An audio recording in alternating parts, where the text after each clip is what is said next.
Stand or sit? Sitting would work. What's the site? Airworm.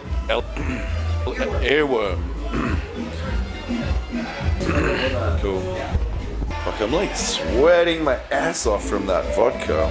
Ready whenever you are. It's the last 2 nights, I feel like. It's coming out, right? Hi, my name's Christian Lee. I'm here for Earworm Digital, and we're here with, would you like to introduce yourself? Yeah, my name's Motif. I'm from Sydney, Australia. Awesome. And Wax, how you doing today? Pretty good, man. How are you? I'm doing very good now that I'm interviewing you, you know? Hey, let's get it. All right. And so, I know this isn't your first time playing Basement, right? You played here a couple years before? Yeah, a couple years before. And I heard you were a big fan of Mexican food, and good thing San Diego has a lot of it. I am. There's a taco spot we're gonna hit like after this, like a few blocks away. I was about to say, are you big like taco, burrito, carne asada fries guy? Like, what's your favorite? Taco. Yeah, taco or like the bowl, but I know that's not like a traditional thing, you know what I mean? But That's like more of a Chipotle thing, yeah. yeah, no, there's a like I live in downtown LA though, so there's like heaps of like little Mexican like stands that kind of do the same thing now, so it's sick. And so, you're in the early part of your tour, correct? In the what? In the early part of the tour? Yeah, it just started this weekend. Like this is night 3, so. All right. And this isn't your first time touring, and I've noticed like on your tour dates too, like there's some shows where you're going like back to back to back nights. So like, how do you prevent burnout? I don't know, man. Like, I think like lifestyle. Like I've been trying to like drink less, eat better this year, and just kind of not give myself reasons to burn out. Really, if you go super hard every night, like you'll burn out. So, yeah, for sure. Yeah. All right. Speaking about lifestyle too, I saw in another interview you were on that dating app RAYA, right?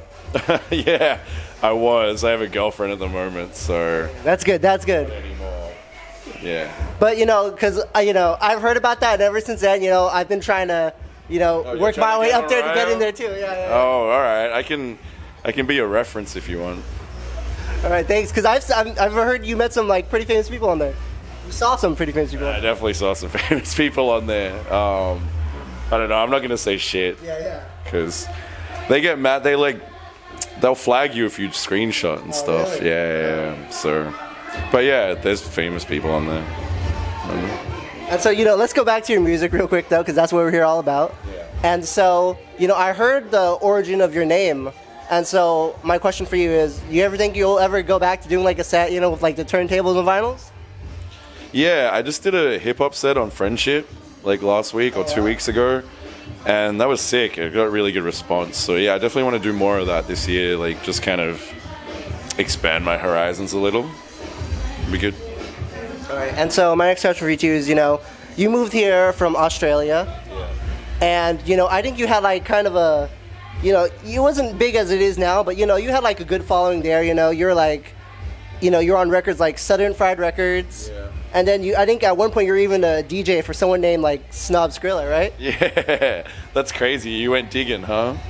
Yeah. Snob Skrilla is like, shout out Sean. He's like a hip hop, like a rapper basically. So yeah, I was like DJing for his band. Yeah, you're opening up for some big famous people too, because I know you're big into rap. You're opening for people like even like Clips back in the day. Yeah, I did open for Clips in Sydney. That was sick. I mean, really I'm a huge Clips and like Neptune's fan, so yeah, I really like doing all that stuff. Like I opened for like I think Craze, Z-Trip, Salt and Pepper, like Busta Rhymes. Yeah, shit was fun, man. Yeah. So what made you decide to move to LA though? I think like when the G House thing first started popping, like all my plays were coming out of LA, and it just seemed like all the labels I was working with, like Mad Decent and Dim Mak and stuff, were all based out of LA. So it just made sense to move. Like I got granted a visa and I was like, yeah, why not? So yeah. All right. And speaking of G House, let's talk about the latest single you dropped. And so Divided Souls, Oh yeah. That's the latest one, right? Currently. Lose Control was with Matroda, but yeah, Divided Souls is pretty recent. Oh, was a 20-minute track? Was that the most recent one? Or is Lose Control still after that? Lose Control was still after that. Yeah. But yeah, we did the 20-minute around Christmas. Okay, yeah, and that was a great gift for the fans actually too. Yeah, I only did it for the fans. I didn't do it for me. I did it because people kept dropping comments on my Instagram like, "Where's the 20-minute version?" So I was just like, "Fuck it." Did he even send the song too? Yeah, he did. So. And speaking of Diddy too, though, all like that audio of him too, was that from like something else, or did he do that just for you? Yeah, no, it was like an acapella for a song that like they never really released, and my homie just passed it to me, and then I kind of just fiddled around that, and he kind of sent it to him, and we got a response like that day, and it was like, "Yo, he heard it, he likes it, let's do it." So I was like, "Cool." That's awesome, but that's not like the first time you've interacted with him too. You've been to like a couple of his parties, right? Yeah, I have actually, in Miami. They're pretty fun. I'm jealous. Yeah, I mean, I hope he does more, man. Hopefully you get to go to one day, bro. All right, knock on wood. But speaking about Diddy though, you know, and speaking about your name too, Wax Motif, we actually have a few gifts for you. Oh, you do? So if you mind holding this. Hell yeah. It's actually something called like What? weapon. Dude, you're like the Nardwuar of dance music. This is sick. So there's a lot of good dance songs, but there's a few featuring Diddy, like this one, Mary J. Blige, you know, No More Oh, Drama. hell yeah. And then, I know that song. and then of course, you know, Bump Bump Bump. Yes, B2K. Yes. Dude, this is sick. Thank you, man. And the album covers, I mean, they're pretty good too. No, these are fire. This is the Very best fire. gift, bro. Thank you. You know, you're a legend, bro. Thank you. But you know, enough about like rap though, because I know you did grow up on that too. Yeah. Actually, wait, real quick question though. You know, you took up DJing, but how come you didn't become like a rapper instead? Oh, I can't rap, bro. And I'm Australian. I have a fucked accent. Like, you can't rap, bro. Come on, Hilltop Hoods could do it. How come you can't? True, Hilltop Hoods can do it. But then you can also just, I don't know. It's not like, it's just, I'm not a rapper, bro. I can't do it. So. All right, so let's go back to, you know, like your actual genre right now. Like, what were some of your inspirations for like DJing and like producing? Fuck, man. Daft Punk. Definitely Diplo. Daft Punk. Justice. A lot of the French stuff, like a lot of the Ed Banger stuff. And then just like UK Garage, like Artful Dodger. I don't know. And I guess rap, like West Coast rap. Like E40, Tupac and shit. That's kind of the main stuff. Yeah. Okay, we actually have one last gift for you too. Oh shit. And so as one of your inspirations that you said, it's actually, this is a really sick gift too. It's actually Daft Punk's. No, bro. This is a really cool gift. Has like all their songs on it. Bro. So what made you attracted to like Daft Punk though? The music, like, yeah, the music.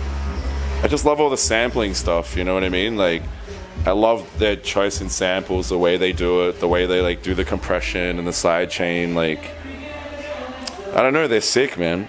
Yeah. And like, the songs just are super simple, but they go off still, and it's always like a feel good vibe, but it's like not corny. You know? I don't know. It's just Daft Punk. Like, who doesn't like Daft Punk? Like, this is fire, man. Thank you so much. You're welcome. That's cool. All right, for my next question too, you know, Daft Punk's a group, it's two people, and that relates to the next question I'm asking you. Is like, you were in a group too, right? Called PLAYMODE?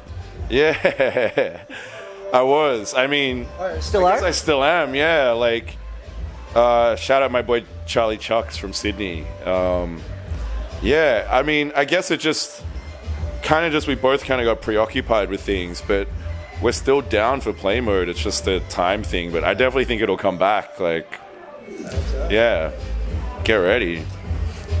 That's crazy. I can't believe you know all that shit. All right, and you know, we talked enough about the past. Let's talk a little bit about the present, the future. Yeah. And so going back to Divide Souls a little bit, you know, you actually made a record label underneath that name too, right? Yeah, I did. And so I was wondering, you know, what made you decide on that instead of something like, because I know you have your fan group, your radio show, you know, House of Wax, which is a sick name too. I was wondering, why did you pick Divide Souls over that name? One, I didn't want to make the label all about me, and I feel like if you put your name in the title, it becomes really about you. Like, I want it to be just a brand that stands on its own, and like, artists don't feel like they're promoting me just by signing to the label. And two, I didn't want it to be just like perceived as only house music. When you put like house in the title, it's very suggestive of like, and I'm a house artist, but I plan to sign kind of more music than just house music. So they're the two main reasons. Awesome. Yeah. All right, and my very last question for you is, you know, it's 2020, new year, you know, new you. And so I was wondering, you know, what do you have next? You have like an album, you have more songs dropping, what's happening? Yeah, there's an album on the way. It's pretty much done. It's just like working out how to like put this out. Because I feel like we live in an environment where it's really fast paced, right? Like people drop albums and like 2 months later they're forgotten about. So I don't feel like the music I've made is disposable, so I don't want to treat it as disposable. I don't want to be like McDonald's for fucking music, bro. You know what I mean? So right now we're just like working on like a lot of the visual and art direction and just kind of working out how we'll present this to the world. But I'm thinking of doing like a part 1, part 2, like 2 kind of like 7 record drops, like good music style, you know? Yeah. And try and do 2 of those this year. But I don't know, man. We'll see. Like, I don't want to like say something and not do it. So I think just be prepared though. There's like 18 records done. So, and I'm gonna test a lot of them tonight. So Ooh, can't wait. Thanks. All right. Well, thanks for taking time to do the interview. yeah, thank you. And I know it's a little bit redundant, but we like to do this to close off every interview. I'm gonna hand you the mic. I'm gonna get off camera. And if there's anything you wanna say to your fans or anything you wanna plug, it's your time. This is all you. All right, sick. Yo, what's up, Earworm? It's your boy Wax Motif. About to kill it here at Basement San Diego. I don't really have anything to plug. They want me to plug some of my own shit. I think here's what I'm gonna plug.